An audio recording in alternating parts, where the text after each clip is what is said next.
What's going on YouTube? Welcome to another portrait painting tutorial.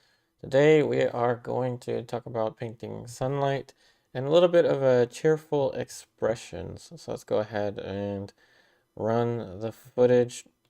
So today's demo is going to span about 1 hour and 3 minutes. So what we're going to do is, as always, we're going to prepare the canvas with a tone. So we're toning it with an active tone, which means it is a wet tone. So we're thinning out the paint with odorless mineral spirits. And I used Ultramarine Blue, Cadmium Red, and white to create a gray that leans a little bit towards perhaps the violet. So as suggested last time, you wanted me to do expressions, and then I realized I did one already on expressions, so I didn't want to make it too much of a repeat. So I decided to throw in a little bit of sunlight into it. So we're starting to draw with the same colors, actually. We're using red and blue, which my cadmium red is a cadmium red that leans towards the orange. So when you combine that with blue, it gives you kind of a brownish violet. Um, so by the way, we're going to be heading towards a more loose kind of expressive portrait. This is where we are going to be heading with this one eventually in about 1 hour's time. So I'm going to be doing it like a color study. So I'll explain that idea to you, and then I'll add a little bit of refinement to it. But the idea is to get a nice expression and effect of light. Covering the dark of the shadows is important to me right now because I want to be able to chop into it with the light and to be able to carve into it a little bit more effectively. So we're going in with pretty heavy paint in the darks, and I'm establishing those areas quite quickly. So where is everyone here? We've got 18 viewers, and it looks like my chat. Let's see here. Usually somebody says something by now. I'll be the first one to say hello. Let me see if my chat box is working. Hey, Angela. All right, so what are we doing here? So we're covering the dark areas first. This also helps me to establish the position. I'm establishing the position of the head. Covering quite quickly. And I like to use Alizarin Permanent over Alizarin Crimson, the original. Hey Wanda. Good morning.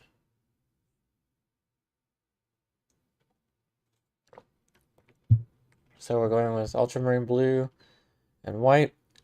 The white that I use is Flake White replacement from Gamblin. It's essentially just titanium white that handles somewhat similar to Flake White. Not exactly like it, but similar. So we're going all around the environment first. So if I were to do a color study, like a still life color study, something like that, I would actually work this way. And what this is working the masses. So if anyone is familiar with color study in the sense of the Henry Henchy or Studio and Caminati style, let me know if you know what I'm talking about. If you know about Henry Henchy or Studio and Caminati. So if you've been watching these videos for a while, then of course you know, because I mentioned it before. But let's go into it now. So Henry Henchy was taught by Charles Hawthorne, who was taught by William Merritt Chase. And Henry Henchy was the teacher of a guy named John Ebersberger, who taught me.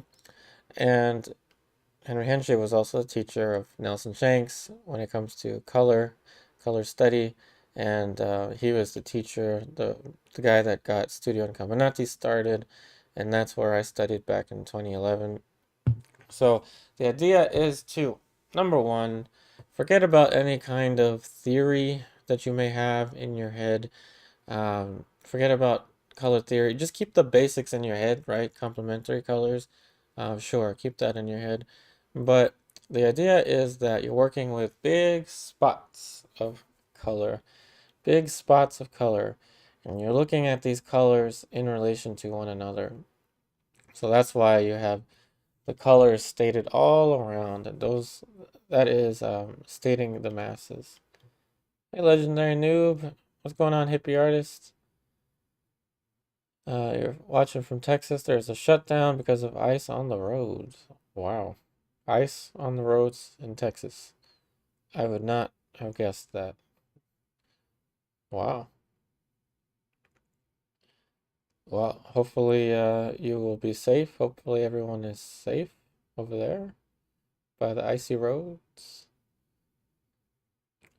Now, in terms of color study, the first mass that you state in the light should be a color that you relate to the shadow. My first teacher for color, John Ebersberger, would call it light and shade. State the color of the light in relation to the color of the shadow. Light and shade, he would say. Now, for me, I do see that the light is a little bit more in the orangey, but there's a little more to it than that. So it's a little bit more orangey, but it's not a bright cadmium kind of orange, which you might see in a Henry Hinchy type color study. So I neutralized it a little bit with some of the complementary colors. Hey, Janet. So what we're doing now is we're stating even more masses, and we're starting to subdivide the masses. So because the facial hair is a big part of it, as you see with the finished result, because the facial hair is such a big part, I'm stating it quite early because from a distance, it shows up pretty quickly. So I'm stating it down there really, really fast.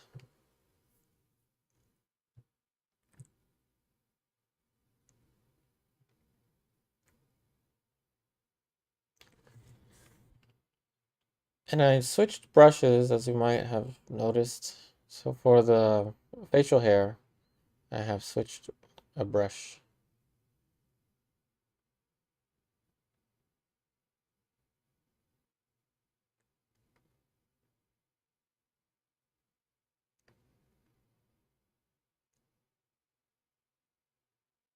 And as you see, there are more cadmium orange and white.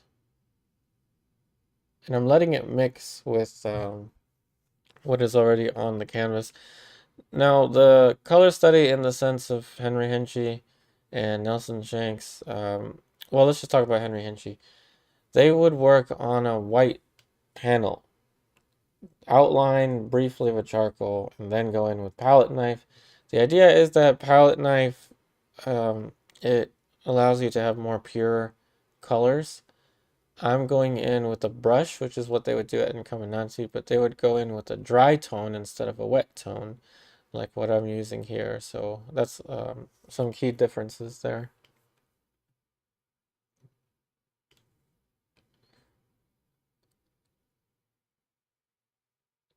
Hey there, Danny Chill. Sorry, I don't know how to pronounce your name. Thanks for watching from Serbia.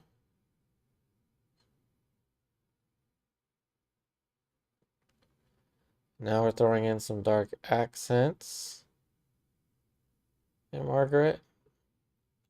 So these dark accents do two things. Well, they do multiple things really, but they do two very important things for me. One is it helps me guesstimate the placement of the features. And then two, it helps me put down a dark accent that I can relate the surrounding shadows to. So it's like putting the floor down, floor being the darkest dark, putting down the floor and allowing me to see where things fit relative to each other. And it helps me guesstimate, kind of figure out, like almost like throwing darts, like where the features are gonna go, which is much more loose, sometimes much more fun than carefully measuring it all out. Hey, Carlos Taylor. Wait, that name sounds familiar. Oh yeah, from Zoll Studio, duh, of course. Um, yeah, long time no see. I'm glad that you like this format. Oh, thanks, thanks. Actually, got a new computer month or two ago. I think it's been like 2 months now, and it allows me to do this. My old one wasn't really equipped to be able to do this pre-recorded and then streamed kind of thing. So cool. Yeah, Carlos. So the reference, so the idea here is that the finished painting becomes the reference. So what I'm trying to do is I'm taking the master study idea and I am trying to create videos that people can paint along with in the future without the idea of the photo reference. So for example, if you go to any kind of atelier, you know that you do studies of Rembrandt and Velasquez and all those things. So what I'm trying to do with everyone in the general public here, Carlos, is I'm trying to create a yeah, like I'm trying to get them to stop thinking about what this looks like relative to the picture. I've done some on likeness, which were self-portraits. So yeah, I'm trying to make it a little bit different. So this will be, as you know, Carlos posted to the Instagram. So on the Instagram, what I want is for people to recreate the painting that I've done and use these videos as a guide. Hey, hippie artist, I'm glad you like the idea. So we're going in with smaller shapes now. We're starting to subdivide them. And the good news is whether you're using oil paint or charcoal, those are the two tools that you can use. But I would suggest you use oil paint. But whether you use oil paint or charcoal, working with masses like this is quite the same.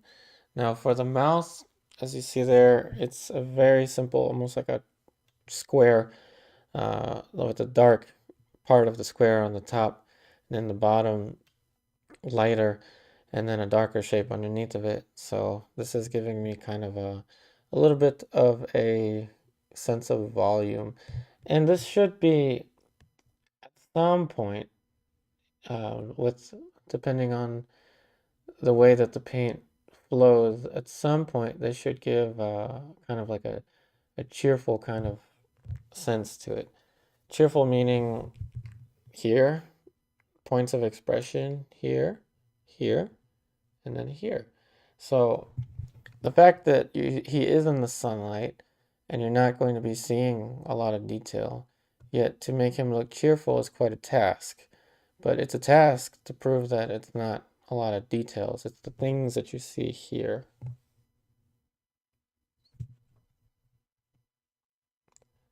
It's good to see you there, Carlos. I definitely miss going to Zoll's studio.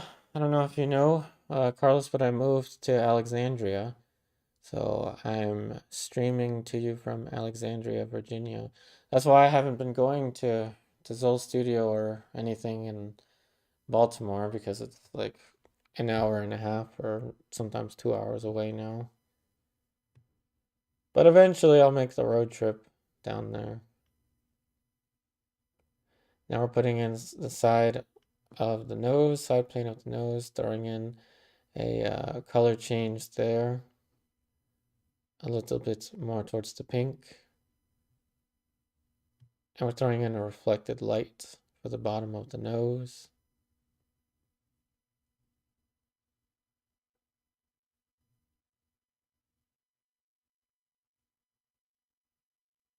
And a little bit further explanation, everyone. There is a mindset that the photograph is the end all. And I have, for many years, I've had the photo reference in a little box by the painting. And that presents a lot of issues, I'd say, because especially after the pandemic, I think people painted more from pictures. I mean, myself included. I mean, I can't paint from life unless I'm doing a self-portrait these days. But I do want everyone that watches these videos to understand that the photograph is not the end all. Sure, it can be impressive to recreate the outlines of the photograph and precisely recreate it, but then we're a human photocopier. So, but painting this way actually is a little bit closer to what you would do painting from a real life model, which is what I'm trying to do. I'm trying to figure out a way to incorporate something similar to painting from life, but adding it to your painting at home, painting in your own studio. And Carlos, oh good, I'm glad you like Alexandria. Old Town in Alexandria is real nice, but man, and everything in here is real expensive, but really nice. I mean, there's everything around me except for an art community. Everything around me except for an art community. Um, uh, like Indian food, Peruvian food, Korean food, Japanese food. Don't get me started on the Korean food here is so good.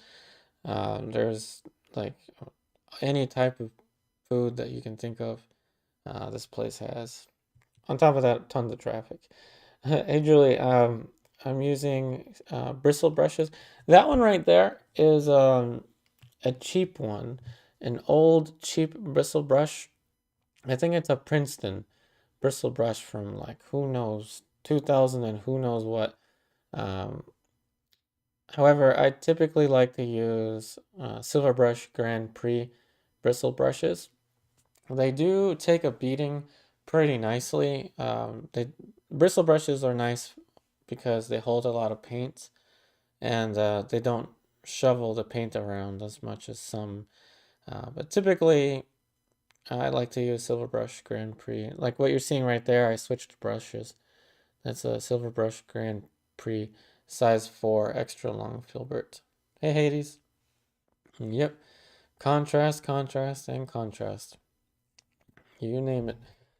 I think the most important thing contrast right now is the light in relation to the shadow and the background creating a kind of like a cool natural effect is important as well.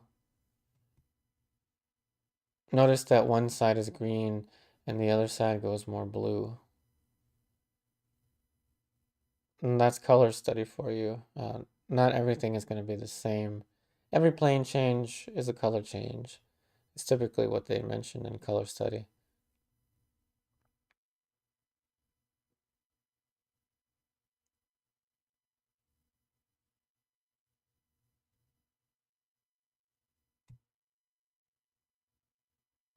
So those of you watching this with the intent of recreating these videos, remember you always have the option to pause it. So at any point you can pause it, take a screenshot, you can print it out. That's an idea there for you. Pause it, screenshot it, print it out. Um, take as much time as you need to recreate each section. Hey Volker, no worries, no worries. We still got about 45 minutes here, so you're good, don't worry.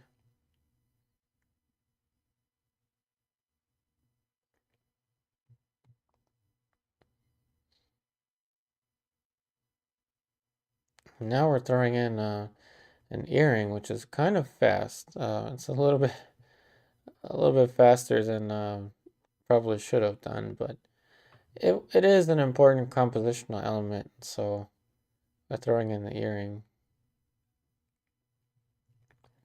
Hey Volker, thanks for watching from Germany.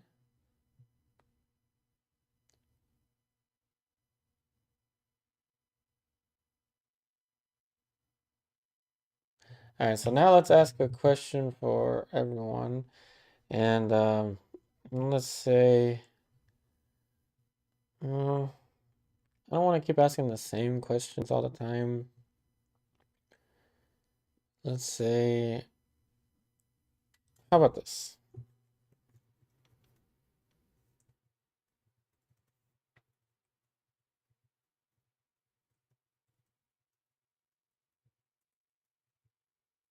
What is your favorite red paint? Since we're using a lot of red here for for this painting.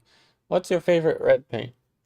I don't have my favorite red paint here, but my favorite red paint is, I'll write it here.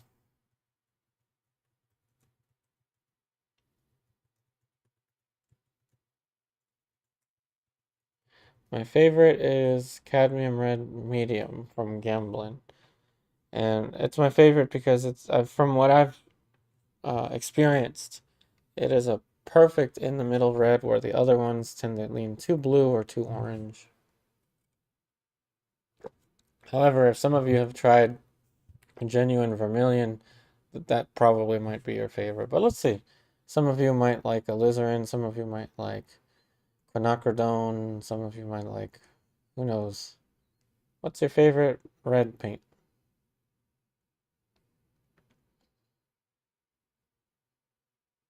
And red is a really beautiful color.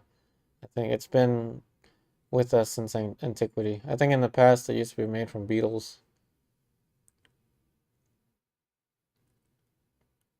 And now we're starting to carve into the cheek. We just passed the 20 minutes.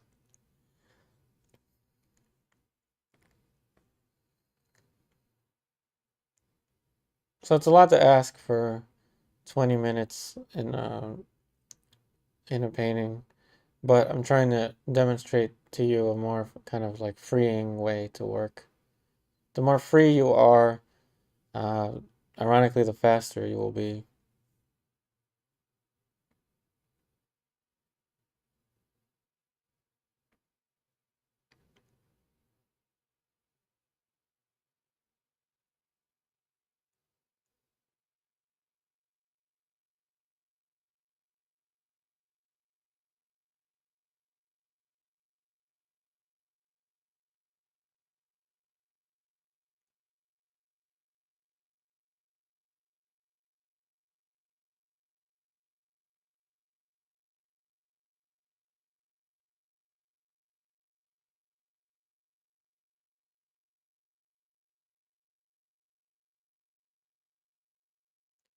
The nose is a lot wider.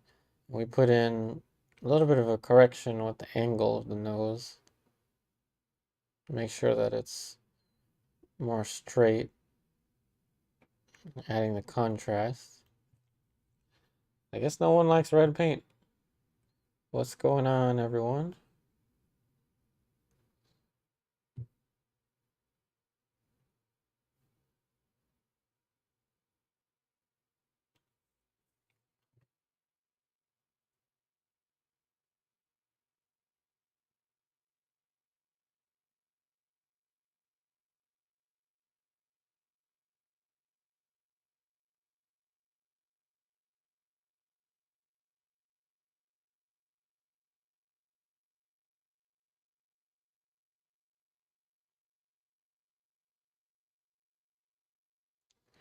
Now, Dioxazine Purple and Alizarin Crimson for the darker reds.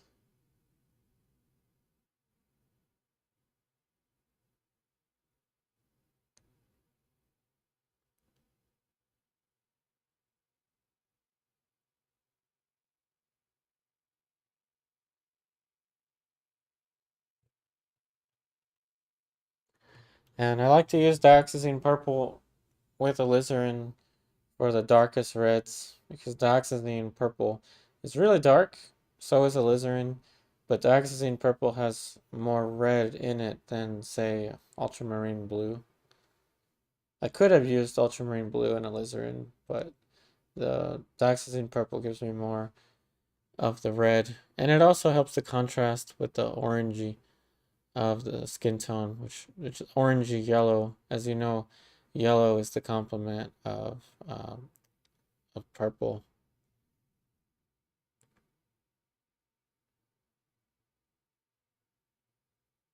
And blue is the complement of orange. So, of course, there's blue in the background and orange in the light. But I didn't plan it out that way.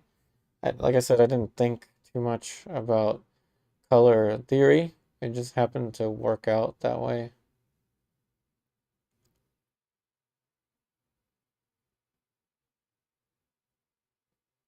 Hey Janet. Oh good, I'm glad that you enjoy the color palette that I'm working with.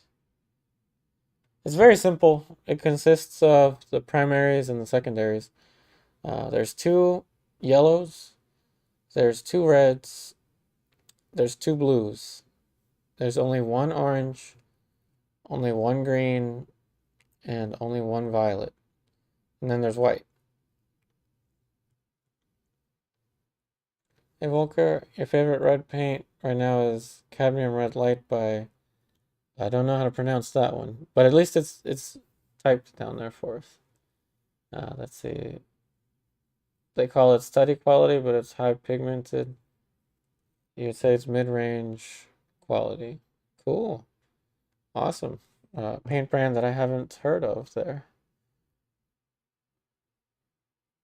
And even though I can't pronounce it, it is typed down there for everyone to see.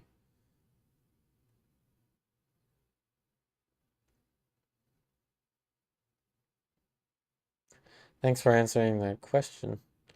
Seems like a lot of people don't like red paint, so I guess I'll ask a different one.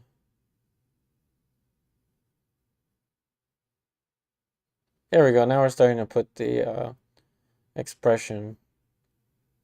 Cheerful expressions. So, cheerful expressions. Here, this is elevated, this is elevated, this is elevated. However, if this is elevated, this is elevated, this is not elevated, it's kind of like sarcasm. So, a smile with no eyebrows is sarcasm. A smile with the eyebrows is more cheerful, more happy. Hey, J. Murray, I use Indian Yellow and Cadmium Yellow Medium. Those are the two yellows that I use. Both are from either Gamblin or Winsor Newton. They will work just about the same.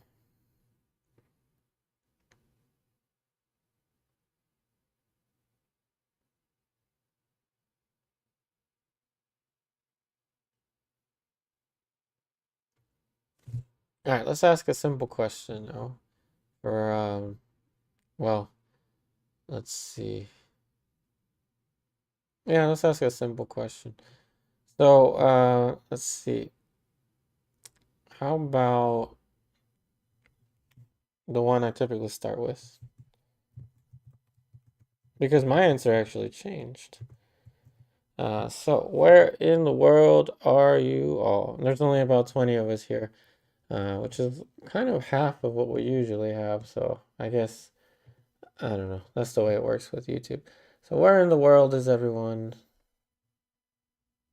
So Valkyrie said it's very well known in Europe, in the US, more known for gouache. Oh, cool. Didn't know. Where in the world is everyone? I know where some of you are, but not where everyone is. Now we're adding a darker accent for the side of the wing of the nose.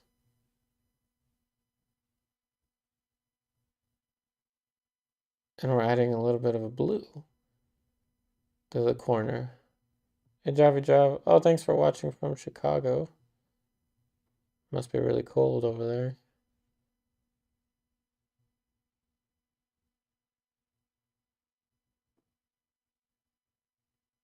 Now we're putting in the bottom of the wing of the nose by putting in some of a red accent underneath of it.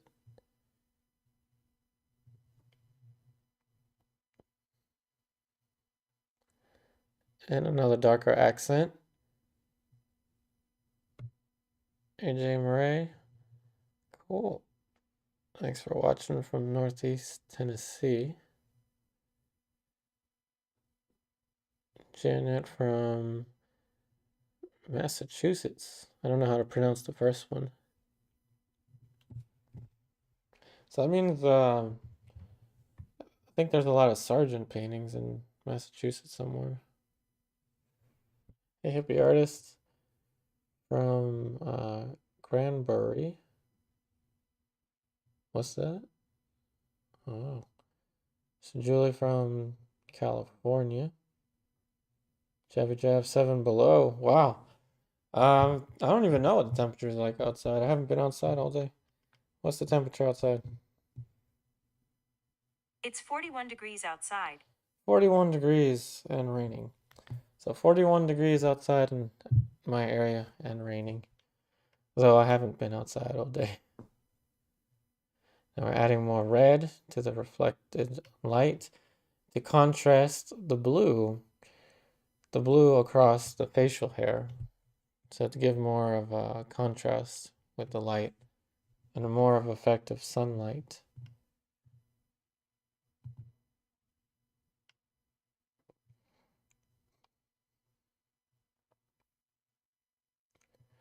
Java Java 41 is paradise. I mean, yeah, if it's 7 below 0, yeah, I would imagine.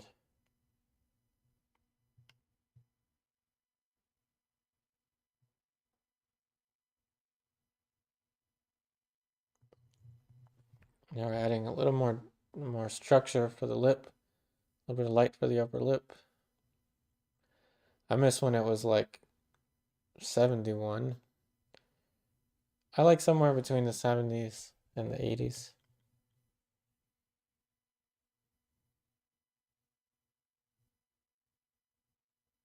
Now we're adding more expression.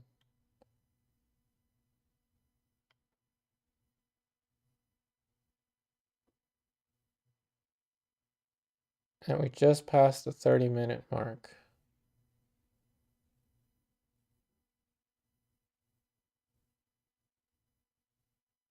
So from a distance, you can tell it's kind of a cheerful outlook.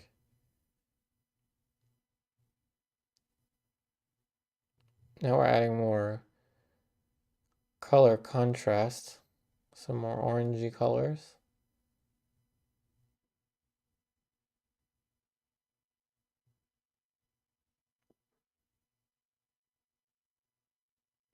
Even though he's in the sunlight, this does reflect more kind of like a tan colored, almost like a bronze colored skin tone. Hopefully that shows through. So it's a little bit tricky, different skin complexions in the sunlight. But like I said, I want to be able to add uh, more variety into the world of portrait painting.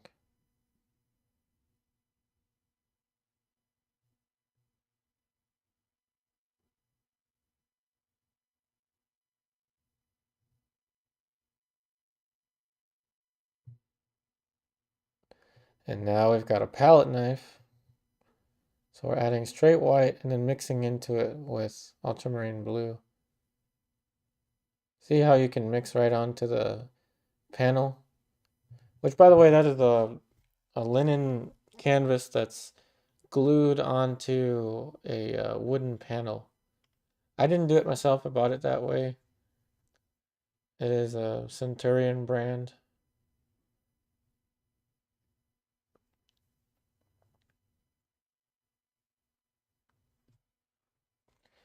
And with the palette knife, it really does give you a nice and strong color.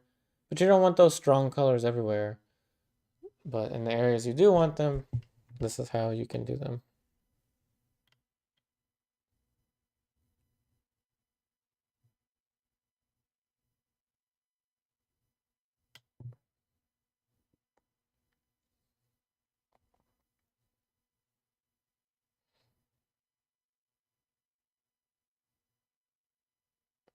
This is just straight cadmium red. Doesn't get any brighter red than that. Now it can get lighter if you add yellow to it, but straight cadmium red. So the expression now, the points of expression are here, here, here, as you see how we painted it. But if you have these two without this one, you have sarcasm. If you have this one without these, it's kind of like surprised or kind of like a witty kind of. You see Rembrandt do that a lot. Now for the light, I explained the color relationships to you already. And now a little bit of impasto with very thick paint. So something that I think Rembrandt himself probably would have done. So from Hippie Artist, do you use a different palette knife to paint and mix paint? No, I use the same one. Um, I like that one for, I mean, that size for both painting and mixing. Um, and that one is a, I don't even know really. I'd have to find it, but I'm not even sure what type of palette knife that is. And really the thinner, the better with the palette knife. You don't want like a short one because then it's not very flexible, and you don't want a big one because it covers too much paint. So about the size of, say, your thumb, like you can use your thumb as a reference. So if you can get a palette knife that's kind of like about the size of your thumb and as narrow as your pinky, um, or you can just use your pinky. That's a good length for the palette knife.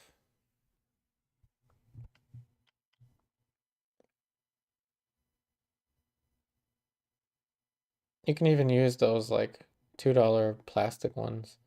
They should work just the same. I mean, they won't be as firm, but they'll carry paint. Now we're throwing in some alizarin for the darks. All right, so this is the part where I'll ask everyone. Last time, someone suggested an expression, so we did an expression, and then there was a lot of suggestions for color in the past, so I did color study. So, what would you like me? And we still got 26 minutes, so we got some time.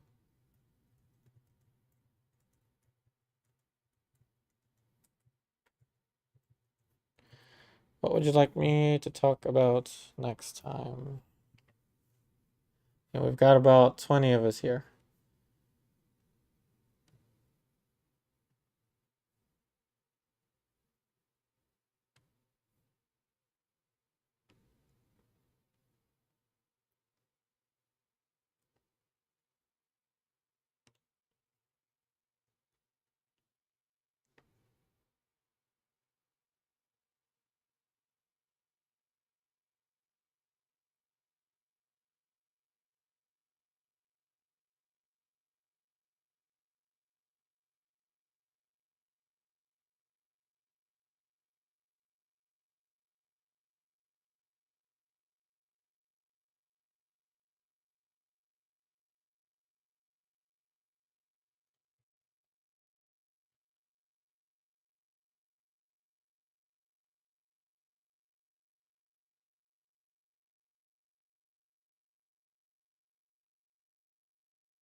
Now we're starting to build up the planes for the cheek.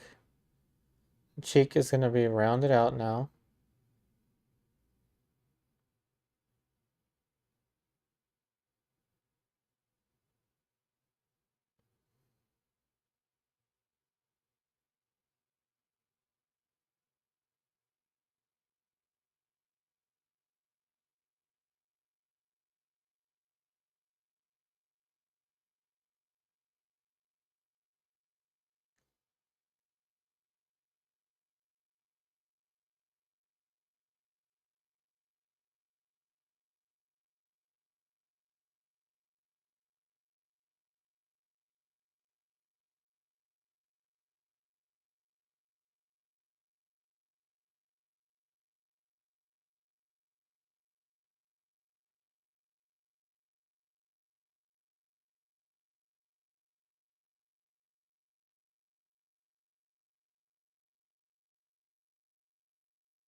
Now we're pulling out the wing of the nose.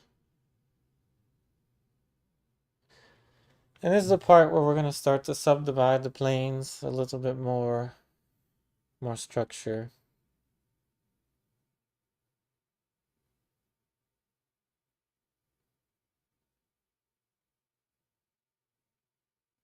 So for that kind of tan bronze skin tone in the sunlight, orange and violet tend to work pretty nicely.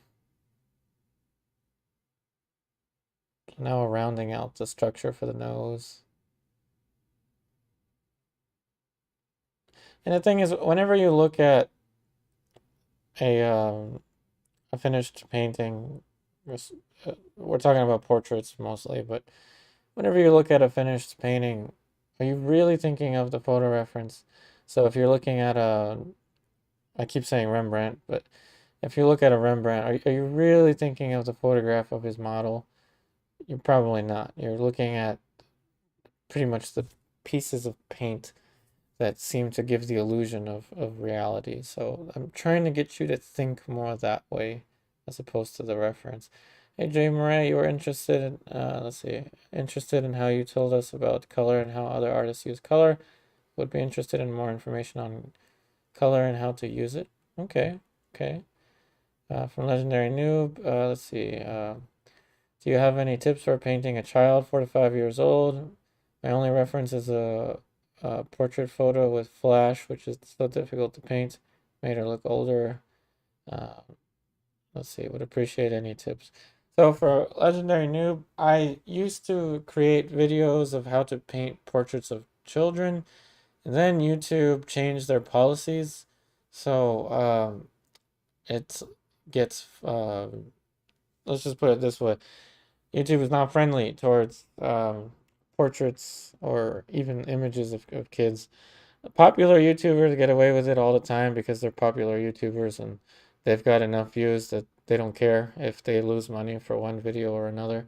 I am not one of those, but I can tell you, so Legendary Noob, um, I will say what makes children's portraits look a lot older most of the time is here and here.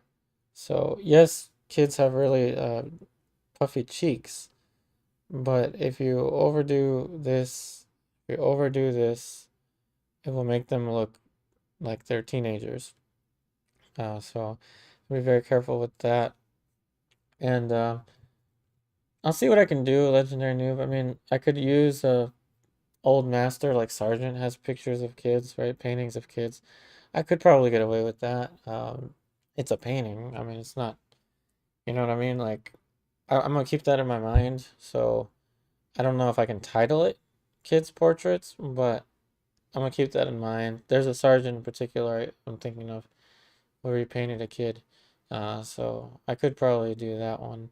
So for a Legendary Noob, in terms of color study and the way that I was taught, um, I would definitely suggest that you do outdoor still life. Like every other topic, everyone, the online classes covers it. I've got many videos on color study and how to do it and what exercises to have, including different light conditions and all that stuff.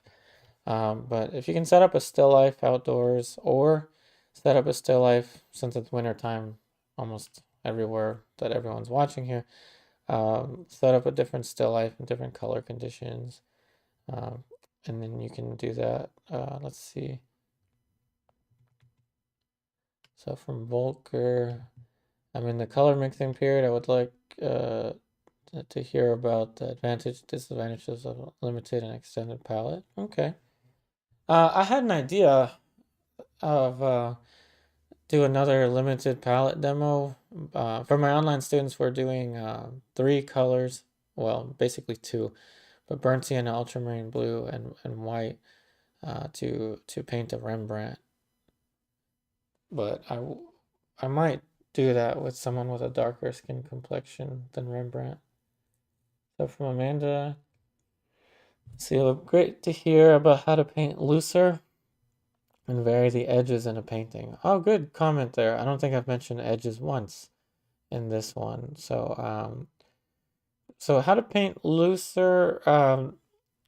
The the best thing I can suggest is to put a timer on yourself. So time yourself. So you're gonna paint something and like start with 1 hour. 1 hour is a pretty good one. It gives you enough time to get like big shapes down and at least cover the canvas. So give yourself an hour and you'll see you'll start to paint more loose, but actually set a timer on your phone yeah, on your phone, set a timer. For edges, wet on wet paint. So if you want a sharper edge, thin out the paint more, put more pressure. If you want a softer edge, use thicker paint, less solvent, and apply a lighter touch. If you want something in between, then you need something in between. So something in between with solvent and paint consistency, like what I'm doing there. It's a little bit sharper, but it's not razor sharp, and the brushes kind of help too. So I'm using a Sable brush now, which allows you to have a lighter touch than a bristle. Hey Rakesh, Legendary Noob, you wrote, that's exactly what I'm struggling with. You meant, I think, the color um, or the edge work. Either way, I guess I explained it, but yeah, I can get more focused on edges in the future too. That's no problem. So Janet, you'd like to see a sergeant? Yeah, that could work. I mean, I've done many sergeants back in the day. But there are still some like sergeants children's portraits that I haven't done on YouTube. Hey Rakesh, I'm glad that you enjoy the technique. I'm glad. So for Amanda, what size? For a 1 hour portrait, I would suggest, I think this is a good size for a 1 hour. Um, and not just a portrait, I mean a still life. Anywhere between, this is 8 by 10 inches to 12 by 16. 12 by 16 might be a little large, but anywhere between that range. 11 by 14 is also a good size, but you don't want it to be too large because with 1 hour you're going to spend more time mixing and covering than you will be putting in planes and all that stuff.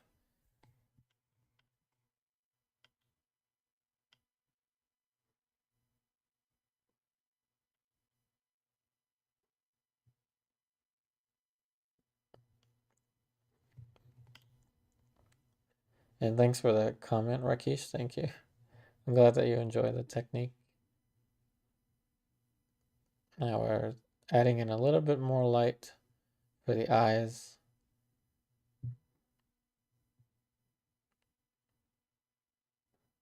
And one of my teachers, Paulden Hamilton, would say, don't sacrifice the painting for the likeness. So, I mean, likeness is a big thing because a lot of us, when we start out painting portraits, we paint people that we know. We paint for, typically, a lot of people will paint portraits for birthdays or holidays or something, like holiday presents or things like that. And that can be very bad for your mindset when you're painting. Think of portrait as fine art. Don't think of a portrait as, don't think about this as a textbook. This is, this is, this is fiction. This is not nonfiction. So this is not a calculus textbook on why the derivative of e to the x is e to the x. This is not, this is not physics. You don't need to know Newton's second law in order to calculate the force of impact from one brushstroke onto the other brushstroke. You don't need that. You need to understand that this is more poetry than anything. Hey, Rakesh, you're Indian. I mean, I hope that the painting is okay. I mean, I do know that it has more Indian style background, but again, I am very let's just say I'm not as well versed in like culture and stuff like that. But I want to be, of course, I want to be. But I hope I did okay. I do get nervous when I paint, like different different cultures and stuff like that. But hopefully I did okay for you, Rakesh. So Legendary Noob. Learning to paint just by watching YouTube and some books without a teacher is really hard because you don't always have know when something went wrong. Oh, good. I'm glad that you appreciate the YouTube videos, Legendary Noob. And everyone watching, don't forget that my online classes start at $10 a month, which allows me to give you advice every week on your artworks as opposed to not having any feedback from many teachers. If anyone's interested. Now we're adding more dark.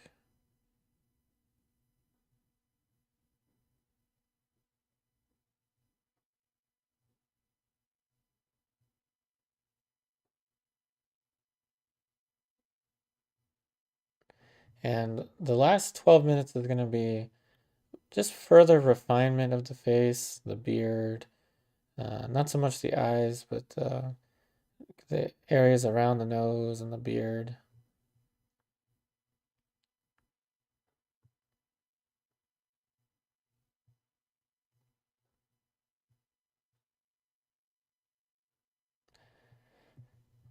So it seems like a common question was the advantage and disadvantage of limited and extended palette. So different palettes versus edges. Hey, hippie artist. Oh, good. Thanks for vouching for me. I'm glad that you like the online classes and the feedback. There I'm using the back end of the brush to throw in some little hairs floating around here and there.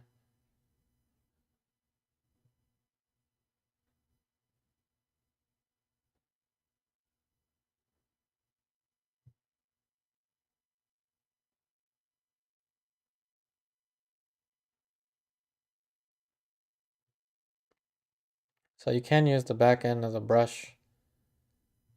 And this is something I learned from observing a bunch of Rembrandts.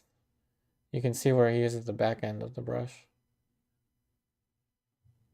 Hey, Rakesh. Oh, thank you. Thank you for that comment. Thank you. That's very nice of you. I'm trying the best I can with these demos to make something that everyone can recreate. So thank you.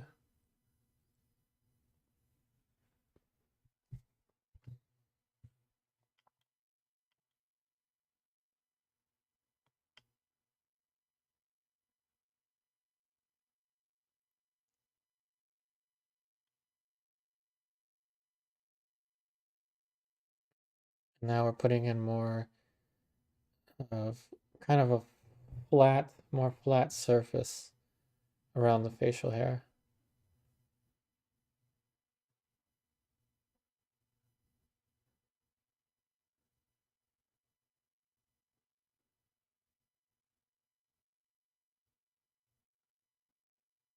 More impasto for the highlights.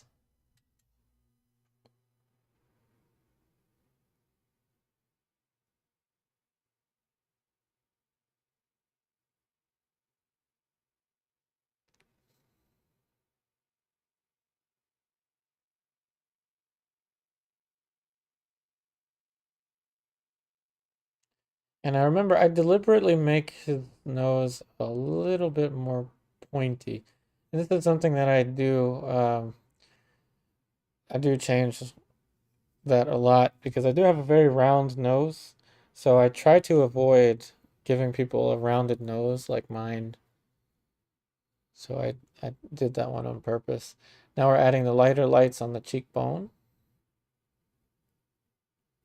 Again, with sunlight, a lot of the most saturated areas are going to be in the lighter planes versus like natural light, typically the more saturated planes are closer to the midtones. But because sunlight, depending on the time of day, this is probably like, I don't know, closer to almost sunset than midday. But a lot of times it is brighter in the highlights because it's just a much more I guess it's a much stronger light source. Hey, hippie artists, let's see, you're wondering why it would paint a little bit a lighter flesh tone below the lip, yet still got definition. Um, so below the lip, let's see, a lot of it really depends on the value, but different skin complexions, for example, like the skin complexion on this model, the lips will actually not be quite as pink as other skin complexions. Hey, Jonas. Another reason is just variety. Um, it's just variety, really. Trying to put in different color combinations in different areas so it's not so textbook. So remember, this is not this is this is more fiction than nonfiction.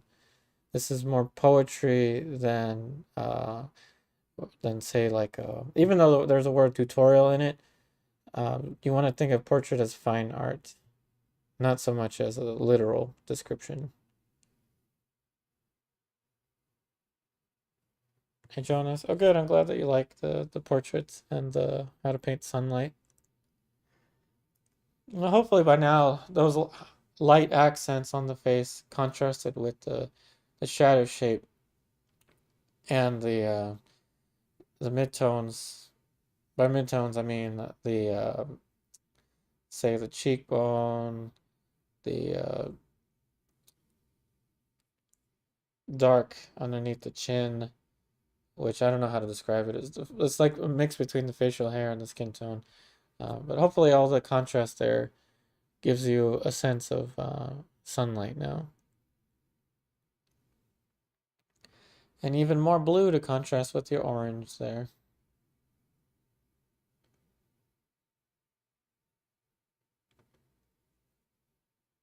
And we're pretty close now. We're at 6 minutes left.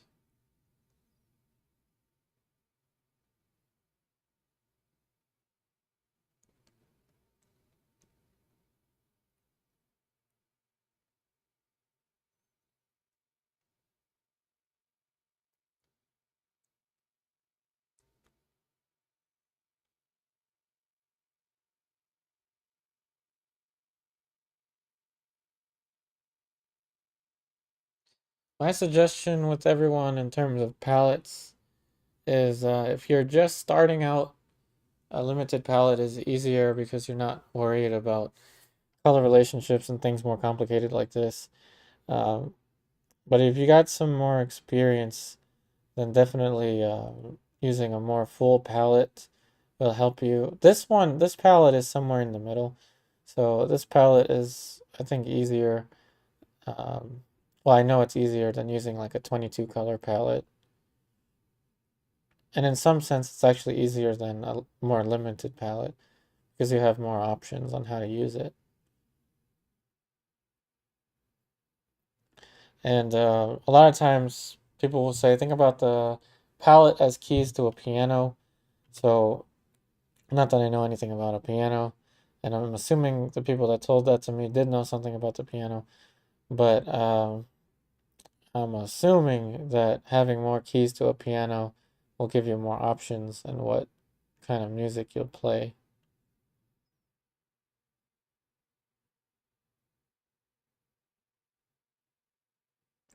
The idea between the idea with color is to describe mainly to describe two things. One is the local color of something, and the other is um, the, the light condition. So sure, this blue, right, and this red and this white is the local color of this. But then if you put this in a bright orangey light, if you put it in the sunlight, even if you move it back here, put it in the shadow, this blue is going to look like a different blue. So describing the condition of the light is one thing, and then the local color is another thing. Typically, Typically, you want to focus more with the local color with a simple light condition. But if you're doing more like a color study like this, then you're focused more with the temperature of the color. Not just the temperature of the light, but the light condition. Like, is it a daylight, 12 o'clock p.m.? Is it morning light? Is it evening light?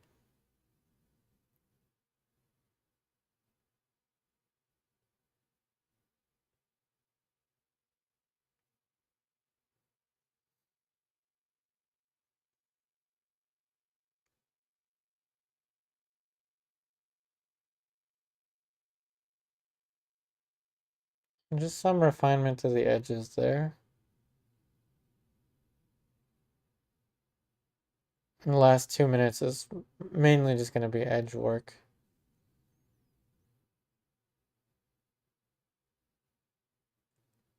Hey, Deborah. Thanks for watching from Liverpool.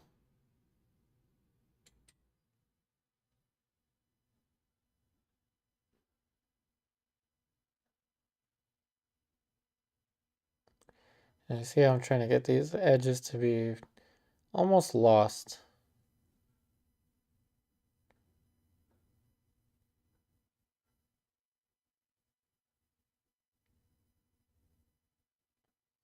And a little bit of reflection from the daylight in the shadow. Not too much because I don't want to lose light and shadow.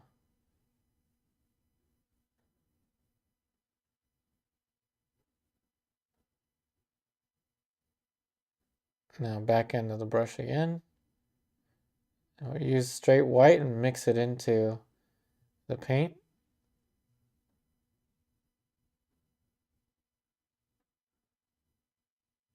Flake white replacement is easier for this than straight up titanium white. Flake white replacement from Gamblin is pretty much a titanium white, but it's modified to, you have to use more of it to raise the value. So it gives you more control. So when I do things like that with the back end of the brush, it's more transparent than straight up titanium white, which would be almost like headlights. And nothing here, nothing in the painting ever goes straight white, as you noticed. Even the white of the shirt, I mixed ultramarine blue with it.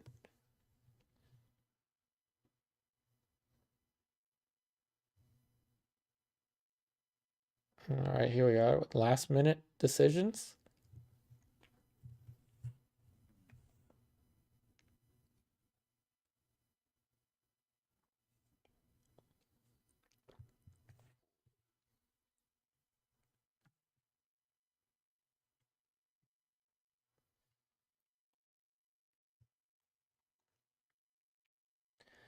All right, so here we are at the end.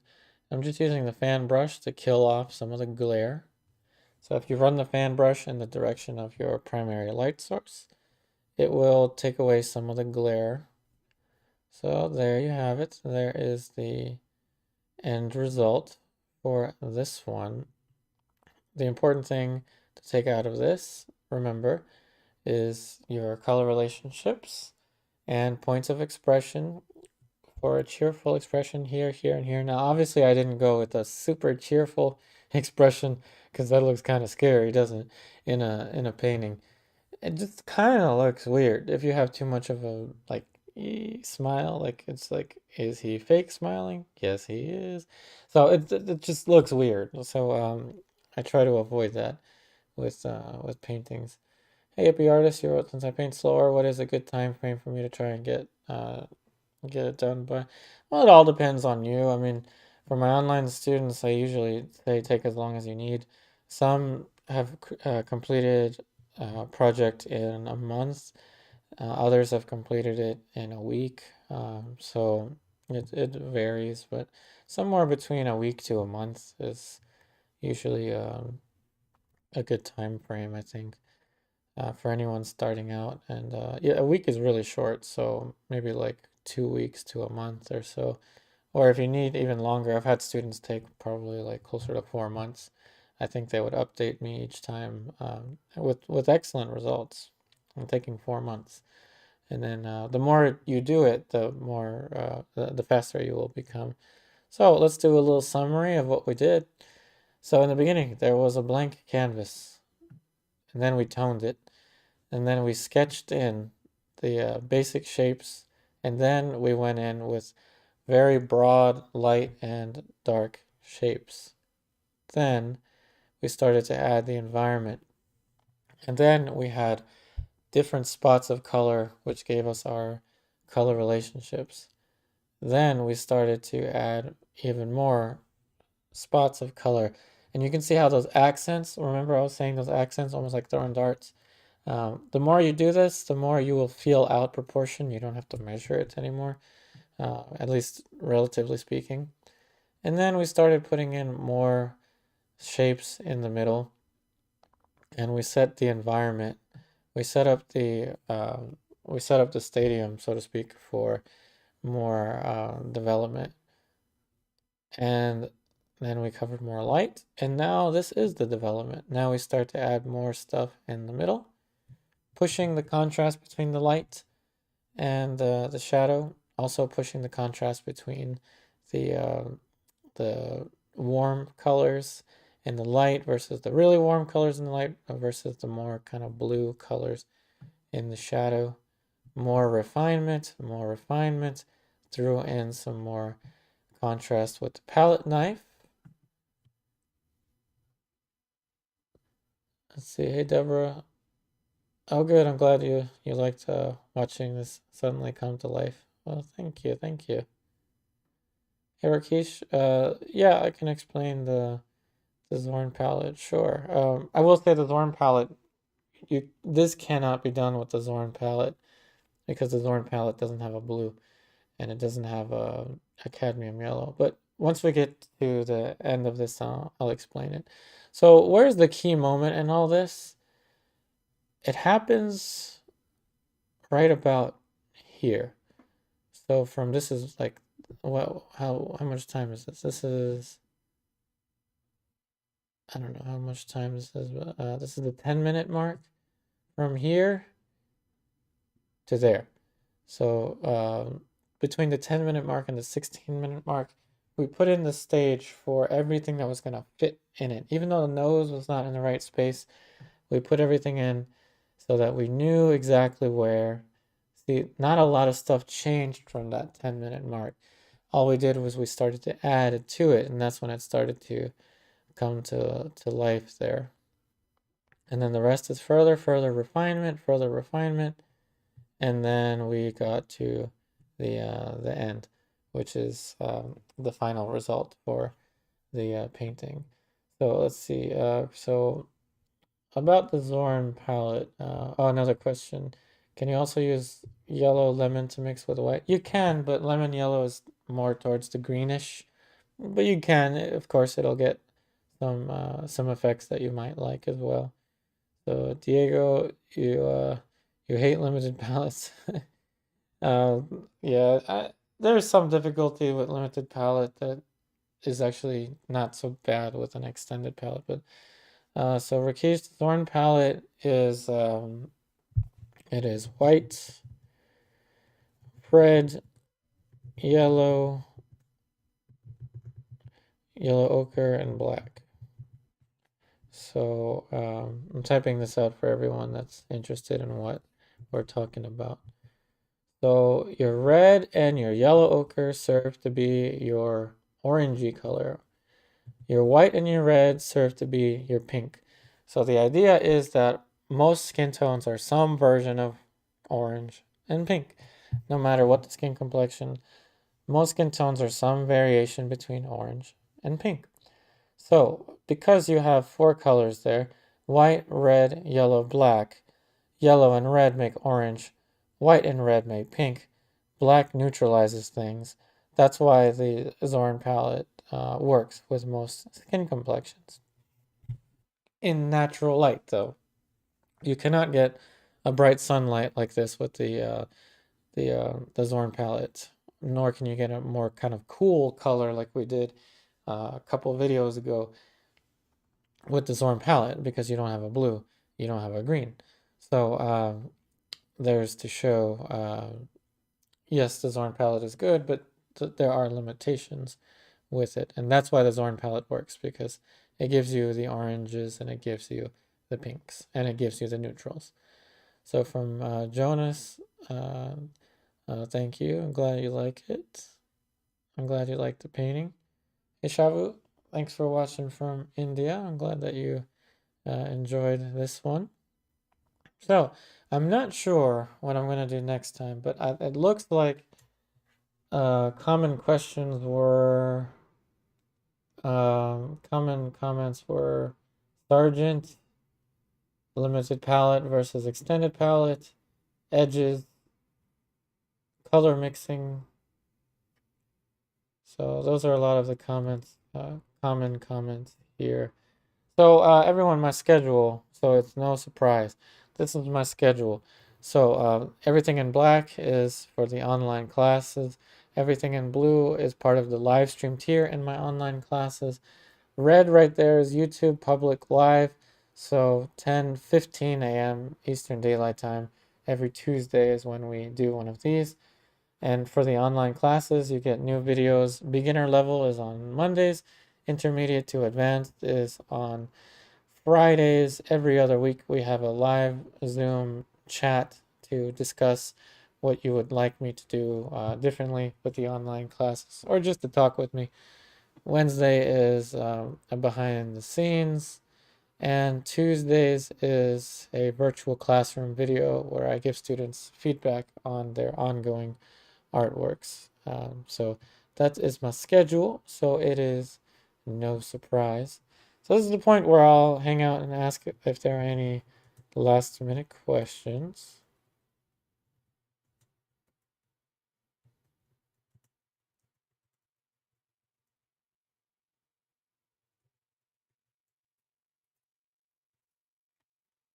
Oh, thanks, Angela. So let's see if there are any last minute questions. And remember that the finished painting, the photograph of this will be on my Instagram for those of you that are interested in recreating it.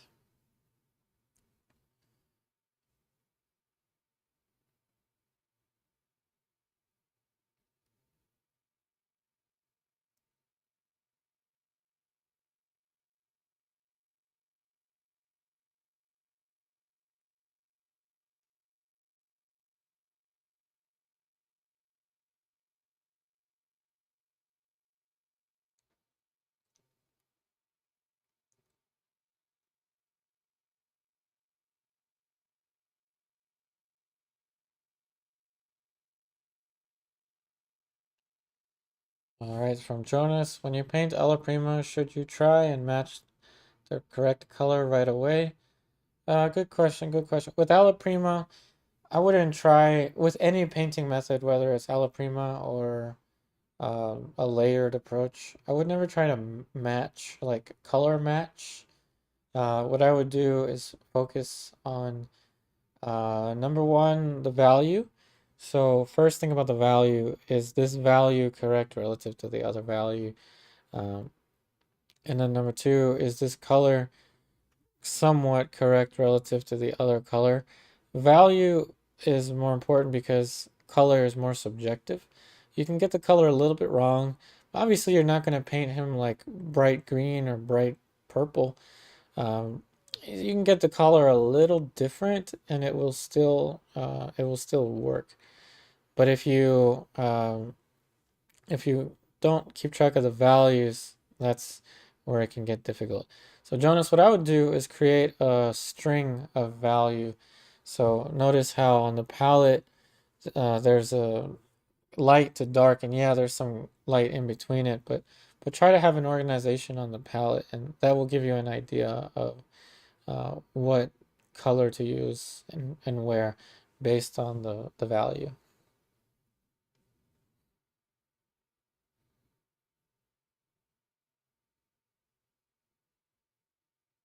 Hey, Jay Murray. Good, I'm glad that you like the use of red and how it comes forward in the painting. Oh, thank you, thank you.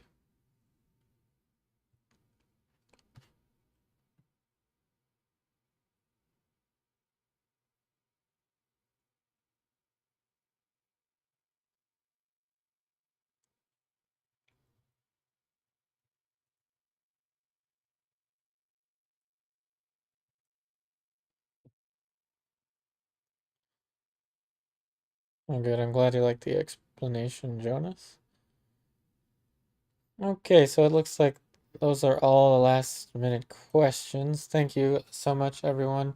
Remember, I will be back next week, same time, around 10:15 a.m. Eastern Daylight Time, and pretty much for the foreseeable future, I will be back same time, around 10:15 a.m. Eastern Daylight Time with the new videos. Once again, thank you all so much for watching. I wish you the very best in all of your work, and I will see you on the next one.